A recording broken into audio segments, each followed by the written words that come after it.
My nickname is unpatriotic. It's a terrible name to be called by. That's not true. It must have been some misunderstanding, that's all. The woman in front of me, struggling to find the right words, is my despised mother-in-law, Susan. Just minutes ago, I was told to leave the store by her and ended up leaving in tears. However, after persistent calls from Thomas and Susan, I returned to the store to find Susan, who lives to belittle me, looking panicked like never before. But just now, in a voice loud enough to fill the store, you said I was a stranger and to leave quickly. What did you mean by that? Please explain. All of this thanks to the person standing right there. My name is Caroline, a 32-year-old office worker. I've been married to Thomas for 4 years, but we don't have any children yet. My life changed dramatically after the death of Thomas's father, Kingston. At the time, we lived far from my in-laws' house in another state. Suddenly, the kind-hearted Kingston died of a heart attack. At Kingston's funeral, Thomas's uncle told him, "You're the youngest, but the only son. Eventually you'll return home, right? Make Mom feel at ease." A few months after Kingston's death, Thomas announced, "I'd applied for a transfer a while back and got moved to an office near home." This was reported after the fact. Of course, I protested. "Why would you decide something so important without consulting me?" To my words, "I thought you'd object. Sorry, Caroline. You don't like my mom very much, do you?" To that, Thomas replied. To add to Thomas's words, indeed, I dislike Susan, but she dislikes me even more. When we lived out of state, we only visited during long vacations due to work. Late Kingston always said, "I'm happy just to see you a few times a year." But Susan was different. "Why can't you come at least once a month? It's not like you live overseas. Nancy visits twice a week, you know," she said, nagging. Thomas is the youngest of 3 siblings, with 2 older sisters, Nancy and Tracy. Tracy is quiet, but Nancy, both in appearance and personality, is a copy of Susan. Both married, they live near their parents' home. I can only smile bitterly thinking, of course Nancy can visit twice a week if she lives close by. Then Thomas said, "Don't compare us to Nancy. We have work, and it costs a lot to fly back every time." Thomas defended me, and Kingston mediated, so our relationship with Susan wasn't great, but manageable. I knew the main reason Susan disliked me. Children. I'll never forget last summer's visit. "Why can't you have children yet?" she said, looking at my stomach. Sorry, but Nancy doesn't have any yet either. Both Nancy and Tracy, married before me, also don't have children. I thought she should worry about her daughters instead of me, but she said, "Nancy's married off, but you're different. As a daughter-in-law, you're expected to provide a proper heir." Susan's outdated remarks always frustrated me. Moreover, she said to me, "With the low birth rate nowadays, it's better to have more children for society. You don't want to be unpatriotic, do you?" That's what I said. Unpatriotic? Who even uses such a word?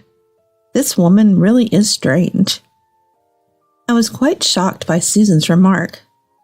However, when I heard Susan was ill, even Thomas seemed concerned, leading to our recent actions. I was, of course, conflicted. Following Thomas meant quitting my job and, more importantly, increased interactions with Susan. I even considered asking Thomas to go alone. But then I saw a post on social media by a friend whose husband cheated during a business trip. After much deliberation, I decided to go with Thomas, reasoning that we weren't going to live together anyway. Susan seemed delighted by my decision. 2 weeks later, Susan summoned me. "Caroline, let's have tea at my place." It was the first time I accepted such an unwelcome invitation, but I couldn't just ignore it. Arriving at the in-laws' house, Susan and Nancy greeted me. Seeing my two least favorite people, I already wanted to leave. Caroline, long time no see. Why haven't you visited since moving here? Nancy started with malicious intent. Susan sighed. Caroline, I was so happy you decided to live here, but it seems I was mistaken. You dislike me, don't you? I thought about saying yes I do, just to see her reaction, but of course I couldn't. I don't dislike you. It's just that I've been feeling unwell due to the new environment. This was true. I had been resting at home due to fatigue, and Thomas hadn't said anything. Why was I called here today? Just to listen to their nasty comments? Ridiculous. Susan says I dislike her, but isn't it the other way around? How can we get along under these circumstances? Nancy snapped. How can you speak to mother-in-law like that? Apologize to her. Say you're sorry. I thought she was annoying, but Susan's reaction was unexpected. You're right. I have been mean. I'm sorry, Caroline. Sorry about the child thing, too. I was being nosy.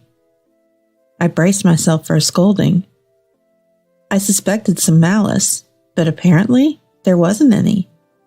Even Nancy looked surprised. I just wanted to hold a grandchild. Nancy's husband is the cause, and Tracy seems to have fertility issues, so I hoped Thomas's wife would.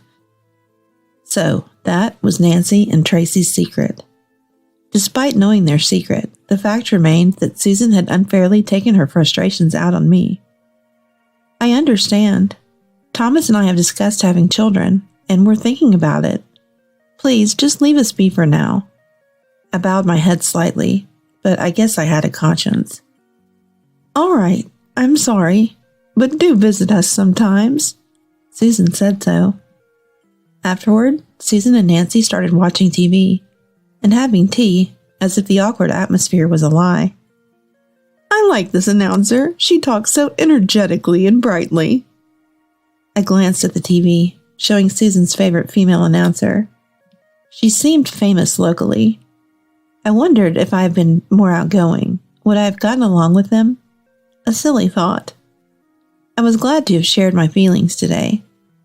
Maybe things could improve with Susan and her family, but my hopes were soon shattered.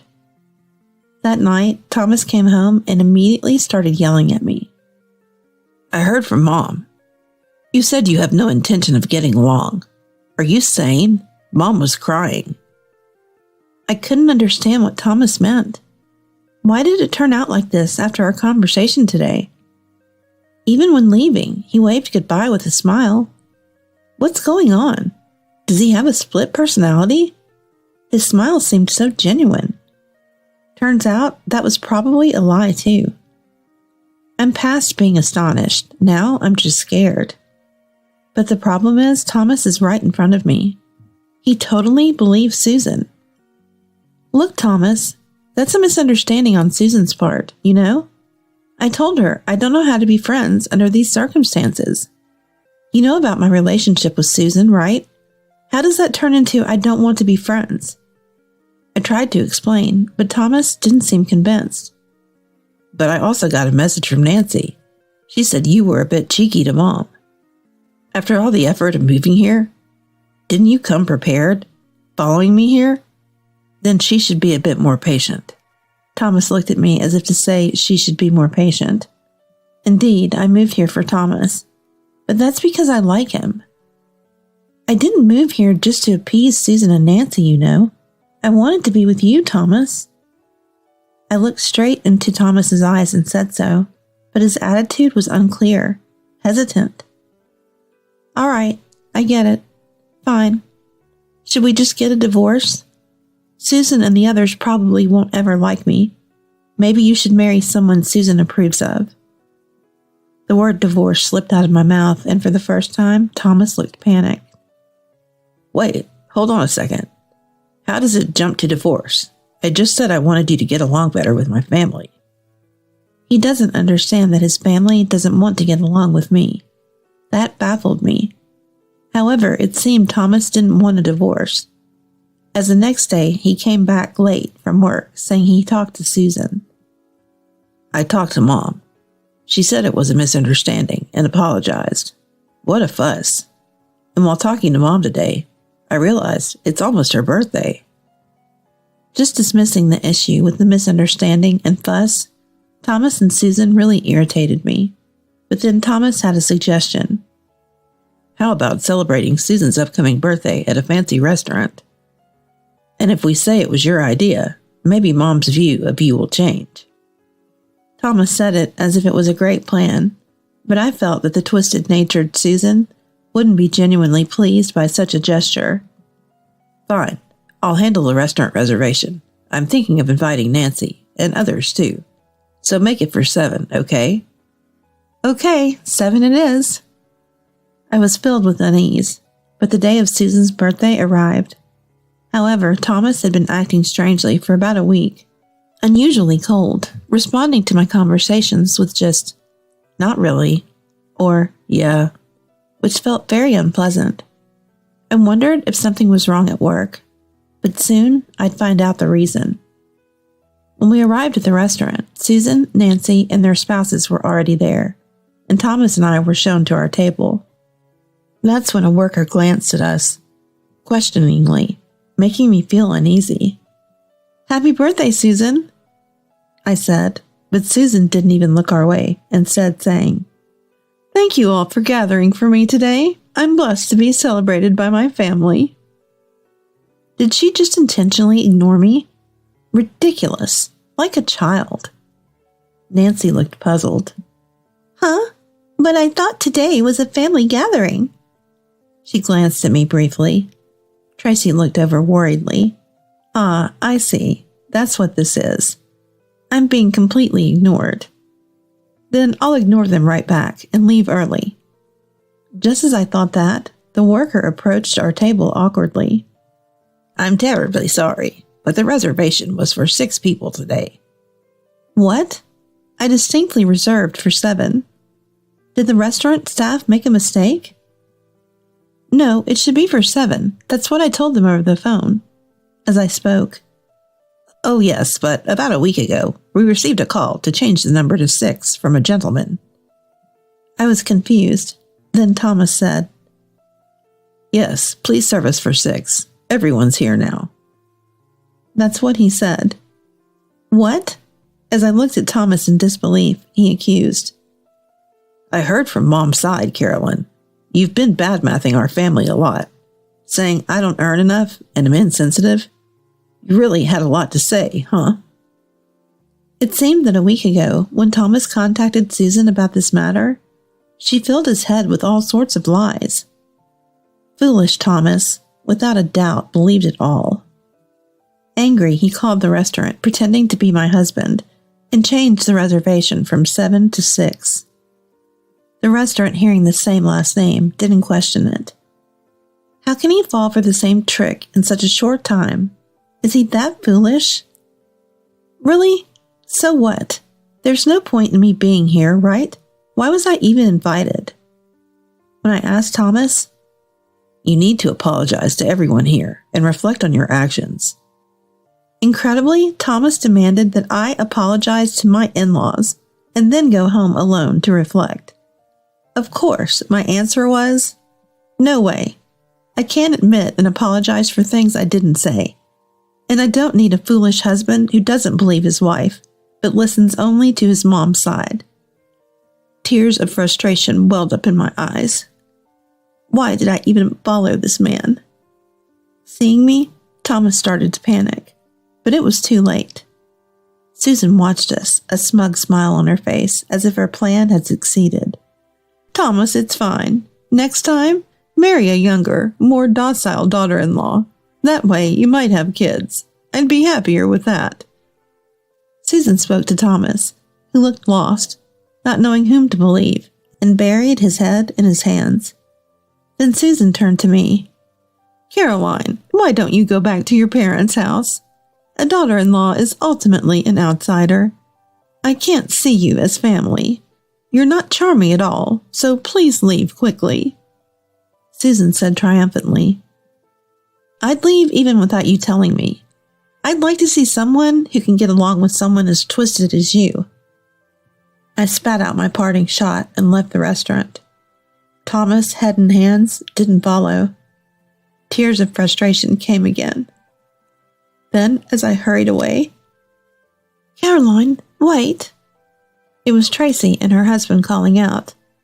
"Huh? Why?" I was surprised, and Tracy said, "I couldn't stand it anymore.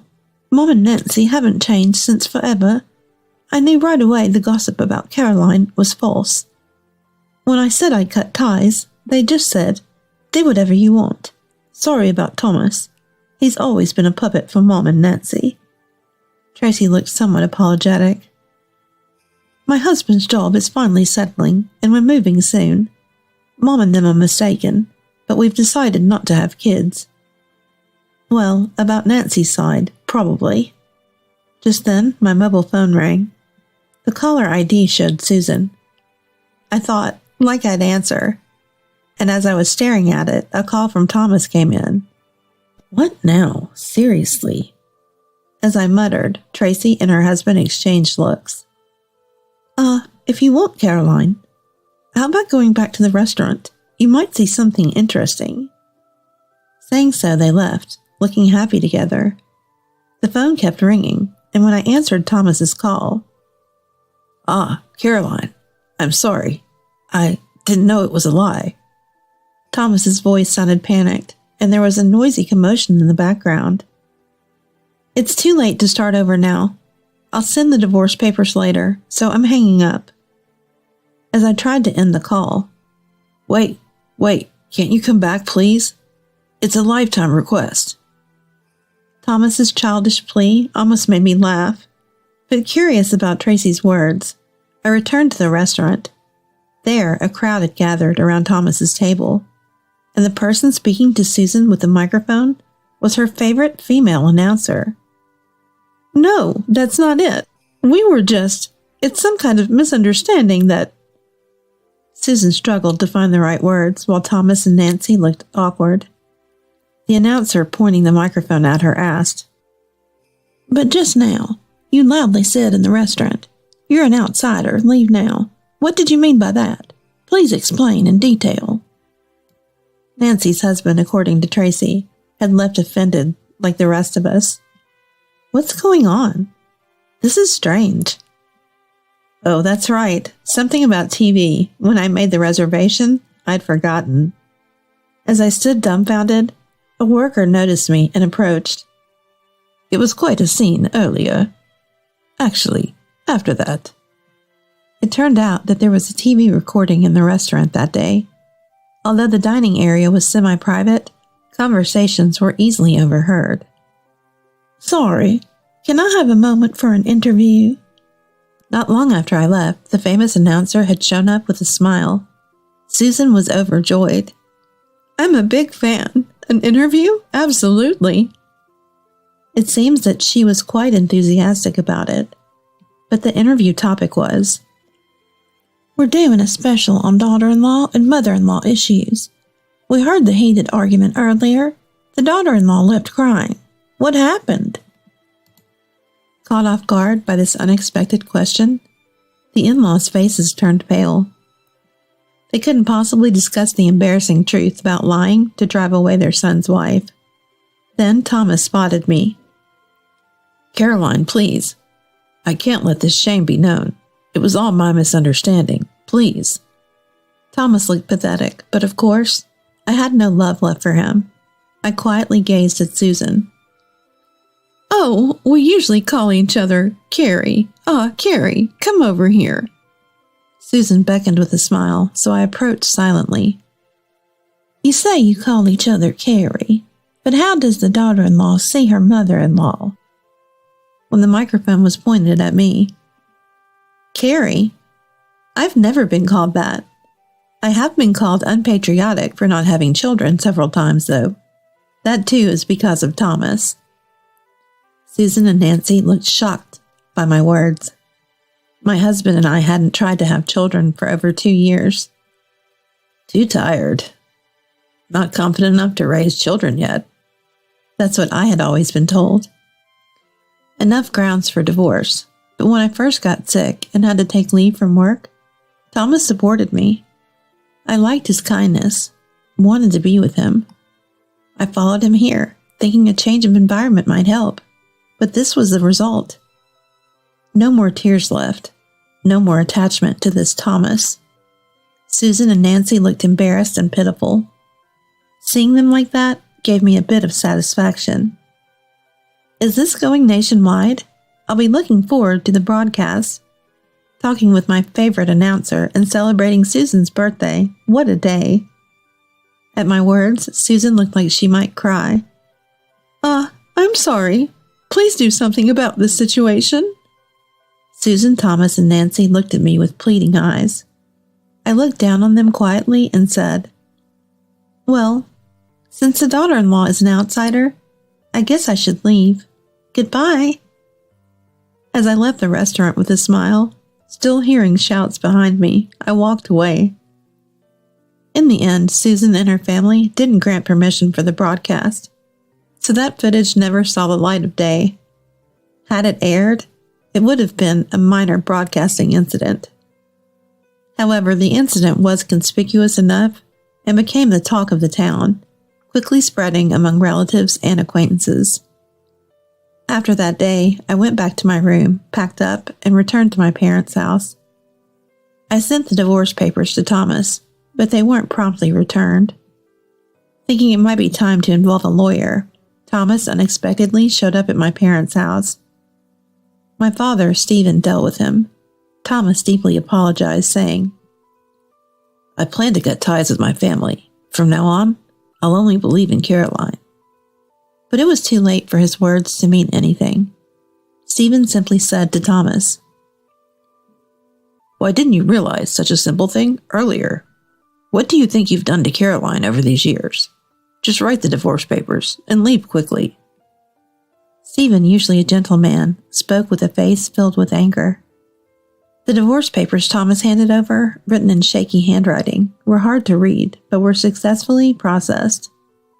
Nancy, it turns out, was the real cause of their infertility, but had blamed her husband.